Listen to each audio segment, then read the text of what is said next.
কেমন আছো তোমরা? হ্যাঁ, আমিও ভালো আছি। তোমরা কি কুমির রাজার গল্পটা জানো? আচ্ছা, আমি একটা গল্প বলি। হ্যাঁ হ্যাঁ হ্যাঁ, বেয়াদবি করো না, আর তুমি একটু কথা কম বলো। হ্যাঁ, ঠিক আছে, ওকে। হ্যাঁ, দেখো, এক কুমির রাজ্যে এক কুমির রাজা ছিল। কুমির রাজা শুধু খাই খাই করত। কি করত? হ্যাঁ, খাই খাই করত। ওই রাজ্যের নিয়ম ছিল এমন যে ওই সবাইকে কুমির রাজার জন্য খাবার নিয়ে আসতে হবে। বুঝতে পেরেছ? এনে কুমির রাজা সিংহাসনে বসতো, দুই পাশে খাবার সাজায় রাখত। যে পাশে খাবার বেশি ওই পাশে হা করে তাকায় থাকতো। এই পাশে খাবার বেশি হলে এই পাশে হা করে তাকায় থাকতো, আর এই পাশে যদি খাবার বেশি থাকতো তাহলে এই পাশে হা করে তাকায় থাকতো। বুঝতে পেরেছ? তো আমাদের অঙ্কেও এই কুমির রাজার মুখের মতো এরকম একটা চিহ্ন আছে। ঠিক আছে, বুঝতে পেরেছ? এটাকে আমরা কি চিহ্ন বলি জানো? এটাকে আমরা বলি হলো তার চেয়ে ছোট। ইংরেজিতে বলে গ্রেটার লেস দেন। আর এটাকে যদি ঘুরে দেই, এটার চিহ্নটার নাম হলো তার চেয়ে বড়। ইংরেজিতে বলে গ্রেটার দেন। অর্থাৎ ধরো যে কুমির 5 এবং 7, তাহলে এই যে বড় যেদিকে বেশি এদিকে মুখ করে থাকবে। সহজ না? যেদিকে বড় ওদিকে হা করে থাকবে। হ্যাঁ, তোমরা কি এই তুলনা করতে পারো? চিহ্নগুলি বসাইতে পারো? বাহ, খুব ভালো। তো তাহলে কে আসবে প্রথমে? কালাম অনেকদিন পরে কালামকে নিয়ে আসে। কালাম, তুমি নাও, কলমটা ধরো। তুমি এই একের একে এই 3টা চিহ্ন বসাইতে হবে। হয় ছোট, না হয় বড়, না হয় সমান চিহ্ন। বসাও। কোনটা বসবে? 3টার একটা বসাও। এই যে বক্সে বসাও। আচ্ছা, এইটা কেন বসাইলো একটু বলো।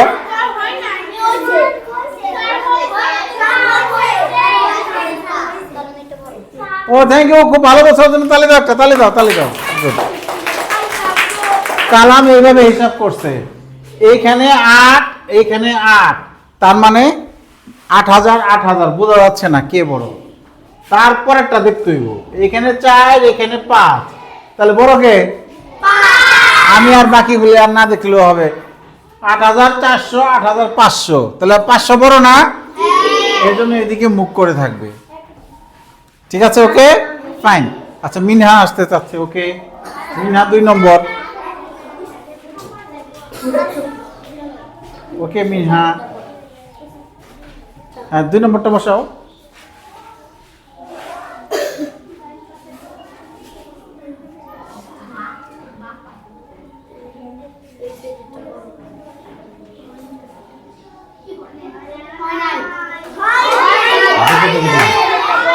দেখি আমি দেখি হয়েছে কিনা।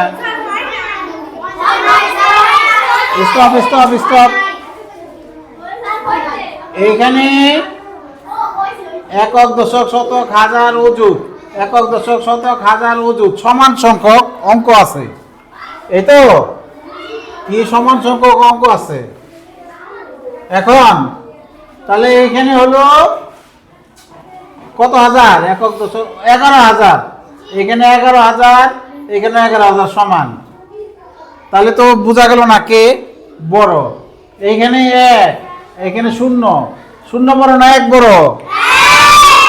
তাহলে তো ঠিকই আছে, 11,100 বড়, আর এটা হলো 11,001। তাহলে বড় দিকেই তো কুমিরের মুখ থাকবে। ঠিক আছে না? তাহলে থ্যাংক ইউ, মিনার জন্য তালি দাও। এবার কে আসবে?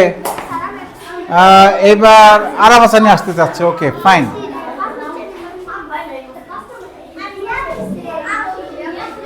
না এক পাশ থেকে করতে করতে যাই আমরা এক পাশ থেকে করতে করতে যাই 5 নম্বর না না 3 নম্বরটা করো এরপরে তো 3 নম্বর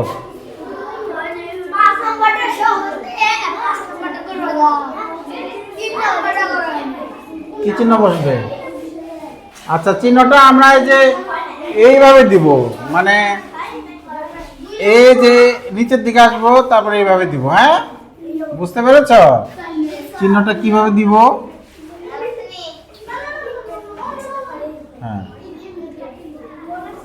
তাহলে চিহ্নটা এইভাবে দিয়ে এইভাবে দিব এই যে এইভাবে এইভাবে হ্যাঁ এইভাবে এইভাবে এইভাবে দিলে ভুল হয়ে যাবে আবার আবার যদি এটা সমান করে দেয় এইভাবে দিলেও ভুল হয়ে যাবে মানে এটা মাঝামাঝি থাকবে আর কি হ্যাঁ এই যেভাবে দেবো পারবো না চিহ্নটা আমরা প্র্যাকটিস করব হ্যাঁ আচ্ছা দেখি তোমাদের কি ধারণা ওকে ঠিক চিহ্ন দিছে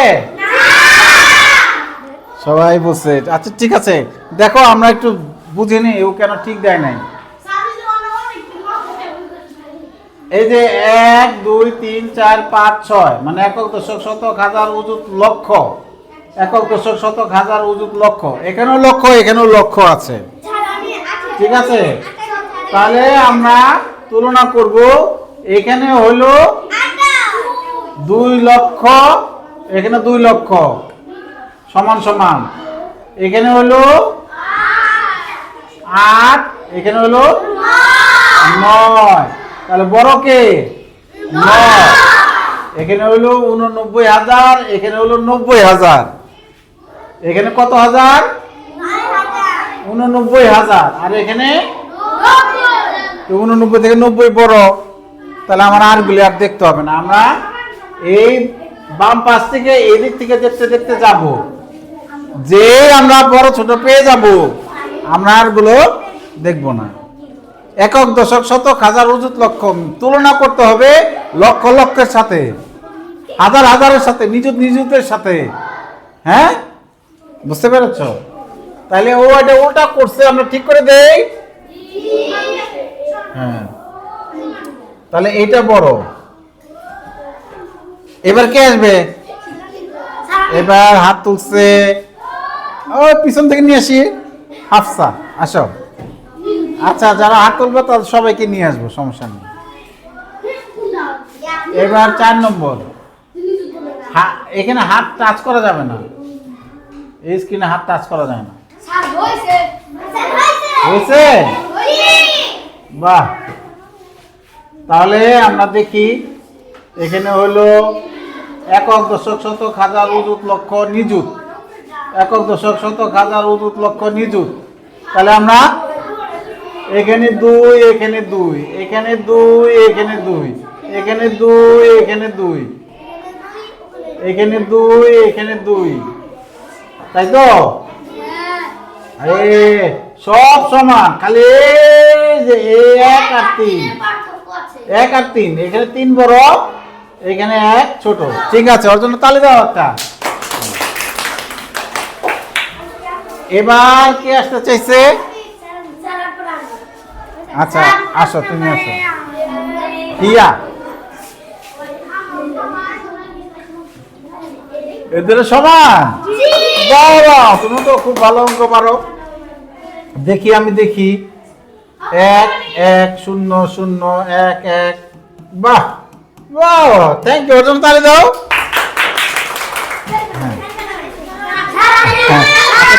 তাস প্লেয়ার বলতেছে ওকে ওকে ওকে চিহ্নটা আমরা যেভাবে দিব চিহ্নটা আমরা ওকে ঠিক আছে ওকে আমরা দেখি দেখি কেউ বলতেছে সমান সমান মনে হতে পারে কারো কাছে দেখো এই দেখো কার কাছে সমান মনে হতে পারে আমরা একটু দেখি চেক করি একক দশক শতক হাজার অযুত লক্ষ এখানে লক্ষ পর্যন্ত আছে তোমরা বেশি কথা বলে আমার কথা শুনতে পাবো না এখানে কত পর্যন্ত আছে আর এখানে একক দশক শতক হাজার অযুত লক্ষ নিযুত এটা হলো 55 লক্ষ এটা হলো 5 লক্ষ এক ঘর বেশি আছে এখানে তাহলে এটা অনেক বড় কোথায় 55 লাখ আর কোথায় 5 লাখ, বুঝতে পেরেছ? হ্যাঁ, ও ঠিকই করছে। হ্যাঁ, এ দেখো এখন আমরা একটা মজার খেলা খেলবো। দেখো দেখো, আমরা একটু পরিষ্কার করে নিই, ঠিক আছে? দেখো এই যে 2 নম্বরে কি বলছে, দেখো সংখ্যা কার্ডগুলো। হ্যাঁ, আমি সংখ্যাগুলি লিখে ফেলি। দেখো এটা মজার খুব। 0 কত আছে? 0 2 9 6 8 4, ঠিক আছে? এখন কি বলছে প্রথমে, কত কি বলছে? 1 2 এর 1 বৃহত্তম সংখ্যাটি তৈরি করো। এই যে এই অঙ্কগুলো দিয়ে বড় সংখ্যা তৈরি করতে হবে। তাহলে সবার আগে আমরা এই স্টপ, দেখো সাজাই। সবার আগে আমরা এই যে আমরা এবার সাজাতে পারবো। সবার আগে আমরা 9 নিয়ে আসলাম, তারপরে 8, তারপর 6, 6, তারপর 4 2 0। তাহলে এই যে দেখো এখন সংখ্যাটা আমরা পড়ি, একক দশক, একক, আচ্ছা আমি দাগ দিই, একক দশক শতক হাজার অযুত লক্ষ। তাহলে আমরা দেখলাম বড় থেকে ছোট সাজাইলে সবচেয়ে বড় সংখ্যা পাওয়া যায়। মজার না বিষয়টা? তাহলে একক দশক শতক হাজার অযুত লক্ষ, তাহলে 9,86,420 পাইলাম আমরা। ওকে, হ্যাঁ। এবার দেখো, এবার কি বলছে? ক্ষুদ্রতম সংখ্যাটি তৈরি করো। কেমনে করে? এবার আমরা ও যে কয়জনে করছে, ছোট থেকে বড় সাজাবো আমরা, ঠিক আছে? তাহলে আমাদের ক্ষুদ্রতম সংখ্যাটা তৈরি হয়ে যাবে। তোমরা একটু খেয়াল করো, এখানে কত হইলো? এই সংখ্যাটা আমরা খাতায় লিখে ফেলি, এই সংখ্যাটা সবাই খাতায় লিখে ফেলি, এই সংখ্যাটা সবাই খাতায় লিখে ফেলি। 9,86,420, 9,86,420। হ্যাঁ, তাহলে সবচেয়ে ছোট থেকে বড় আমরা সাজাই। এবার আমরা ক্ষুদ্রতম বানাবো। ক্ষুদ্রতম মানে কি? ছোট। বৃহত্তম মানে? দেখো আমরা সাজাই, তাহলে আমরা একটু সাজাই। হ্যাঁ, কয়েকজনে কিন্তু পারে, আমি ভুল করব, কয়েকজনে কিন্তু ভুল ধরে ফেলবে, আমি জানি। তো ছোট,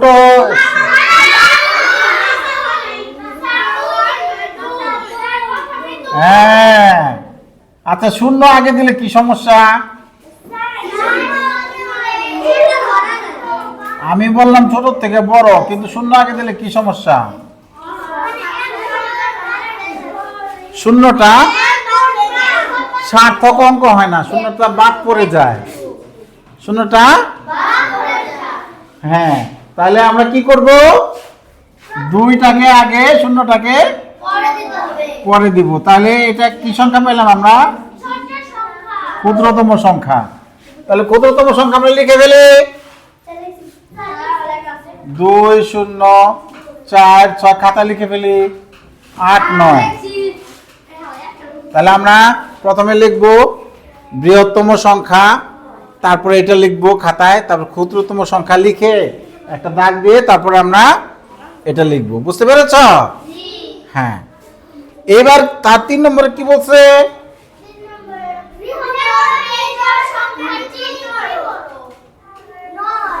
বৃহত্তম বিজোড়। বৃহত্তম বিজোড়, তাহলে দেখো কাহিনী কি? বৃহত্তম বিজোড়। এখন আমরা তো বৃহত্তম এই যে সংখ্যাটা যে তৈরি করছি, বৃহত্তম সংখ্যাটা, এখন এটা তো জোর হয়ে গেছে, একের দিকে তাকাও, এই যে এটার দিকে তাকাও, এটার দিকে তাকাও। এই যে আমরা বৃহত্তম সংখ্যাটা যে তৈরি করলাম, শেষে শূন্য আছে, শেষে শূন্য থাকলে তো জোর, জোর না? তাহলে বৃহত্তম বেজোড় আমরা কিভাবে বানাইতে পারি? কেউ বলতে পারো? মানে এই জায়গায় বিজোড় অঙ্ক কয়টা আছে দেখো তো? 2 জোড়, 4 জোড়, 6 জোড়, 8 জোড়, 9 জোড়। তাহলে আমরা যদি এই 9টাকে যদি শেষে নিয়ে যাই, 8 না, 9টাকে যদি শেষে নিয়ে যাই, ঠিক আছে, তাহলে বিজোড় সংখ্যা হয় না? 9 নিতে যাই, 9 নিতে পারছি না, কি সমস্যা? আচ্ছা আমরা আবার সাজাই, দেখো বৃহত্তম, আমরা আগে বৃহত্তম সাজাই, তারপরে বিজোড় বানাবো। হ্যাঁ, এই যে বৃহত্তম বানাই আগে, তাহলে বড় থেকে ছোট সাজালে কি হবে? এই কথা বলতেছে পিছনে, না দিয়া দাঁড়াও তো। বৃহত্তম সংখ্যা কিভাবে সাজাবো বলতে পারছে না, তার মানে ক্লাসে একদম মনোযোগ দেয় নাই। হাফসা, তাবাসসুম, এই যে ও বলতে পারলো কিন্তু তোমার পাশে, ঠিক আছে, তাহলে মনোযোগ না দিলে এত সহজ অঙ্ক। তাহলে আমরা আগে বড় থেকে ছোট সাজাই, আগে বৃহত্তম বানাই, তারপরে আমরা কি বানাবো? বিজোড় বানাবো। আগে আমরা বৃহত্তম বানাই, ঠিক আছে, তো বড় থেকে ছোট সাজাই দিলাম, কি হলো? বৃহত্তম, কিন্তু এটা তো জোড়, তাহলে এখানে একটা অঙ্ক আছে বিজোড়, কোনটা? 9টাকে যদি আমরা শেষে দিয়ে দেই, তাহলে বৃহত্তম বিজোড় হয়ে গেল। কি মজার না? তাহলে আমরা লিখে ফেলি 9, বিজোড় তো মাত্র একটা অঙ্কই আছে, তাহলে 8, 6, 4, 2, 0, 9। তাহলে আমরা বৃহত্তম মানে সবচেয়ে বড় বিজোড় সংখ্যাটা আমরা বানাইতে পারলাম। কি মজা না অনেক? খাতায় লিখে ফেলো, ক্ষুদ্রতম বিজোড় সংখ্যাটি তৈরি করো। ক্ষুদ্রতম বিজোড়, ক্ষুদ্রতম সংখ্যা আমরা সাজাই, ক্ষুদ্রতম সংখ্যা আমরা কিভাবে সাজাইছিলাম? ছোট থেকে বড়, কিন্তু শূন্য আগে না, কিন্তু শূন্য আগে না। এটা কি? ক্ষুদ্রতম সংখ্যা এবং ক্ষুদ্রতম বিজোড়। এই ক্ষুদ্রতম সংখ্যা, তাহলে ক্ষুদ্রতম বিজোড় পাবো কিভাবে? এই সংখ্যাটা কি জোড় না বিজোড়? এই সংখ্যাটা কি জোড় না বিজোড়? কেমনে বুঝলা বিজোড়? এই যে এই অঙ্কটা বিজোড় থাকলে, একক স্থানীয় অঙ্ক বিজোড় থাকলে সংখ্যা যত বড়ই হোক সেটা বিজোড় হবে, আর একক স্থানীয় অঙ্ক জোড় থাকলে সংখ্যা যত বড়ই হোক সেটা জোড় হবে। হ্যাঁ, তাহলে এই জোড় বিজোড় চেনা যায় কিভাবে হাফসা? একক স্থানীয় অঙ্ক জোড় হইলে সংখ্যাটা জোড়, একক স্থানীয় অঙ্ক বিজোড় হইলে সংখ্যাটা বিজোড়, যত বড়ই হোক। ওই একটা দেখে চেনা যাবে সংখ্যা জোড় না বিজোড়। সুমাইয়া, জোড় বিজোড় কিভাবে চেনা যায়?